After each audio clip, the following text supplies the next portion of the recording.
அது பார்த்தோம்னா 50, 51 இது ரெண்டுமே இலக்கணம் தான். இந்த கொஸ்டின் பார்த்தோம்னா புதிய இலக்கணம் நம்ம நியூ தமிழ் புக்கில் தான் கேட்டிருப்பாங்க. நியூ தமிழ் புக்கில் பார்த்தோம்னா எந்த ஸ்டாண்டர்ட் இலக்கணத்தில் இருக்கும்னா 8ஆம் வகுப்பு இலக்கணத்தில் இருக்கும். 8ஆம் வகுப்பு இலக்கணம் இயல் 3ல் பார்த்தோம்னா இந்த எக்ஸாம்பிள் அப்படியே கொடுத்துருப்பாங்க. பாடும் பாடல் எதிர்கால பெயரெச்சம்னு சொல்லிட்டு கொடுத்துருப்பாங்க. பாடும் பாடல் எந்த பெயரெச்ச சொல் அப்படின்னு கேட்டிருக்காங்க. இது வந்து எதிர்கால பெயரெச்சம். அடுத்த கேள்வி பார்த்தோம்னா நட எனும் வேர் சொல்லின் வழி உயர்திணை வினையாளனின் பெயரை கண்டறிக அப்படின்னு சொல்லிட்டு கேட்டிருக்காங்க. இது நீங்கள் ஆப்ஷனை பார்த்தாவே தெரியும்.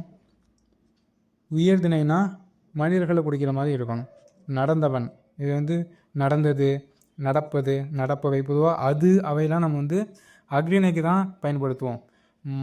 மனிதர்களுக்கு தான் பார்த்தோம்னா நடப்பவன், நடப்பவள் அந்த மாதிரிலாம் பயன்படுத்துவோம். இது வந்து நியூ இலக்கணத்தில் பார்த்தோம்னா ஒரு டேபிள் மாதிரி கொடுத்துருப்பாங்க. அதாவது விகுதிகள், ஒரு சொல் எடுத்துக்கிட்டோம்னா அதோட விகுதிகள் வந்து பொதுவாக இதில் வந்து உயர்திணைன்னு கேட்டிருக்காங்க. உயர்திணைனா யாரெல்லாம் வருவா? ஆண் பார், பெண் பார், பலர்பார், இவங்களாம் வருவாங்க. அதோட விகுதிகள் எப்படி இருக்குன்னா அன், ஆண், அல், ஆள், அஸ், ஆர் அந்த மாதிரி இருக்கணும். அந்த மாதிரி வந்தால் மட்டும்தான் உயர்திணை.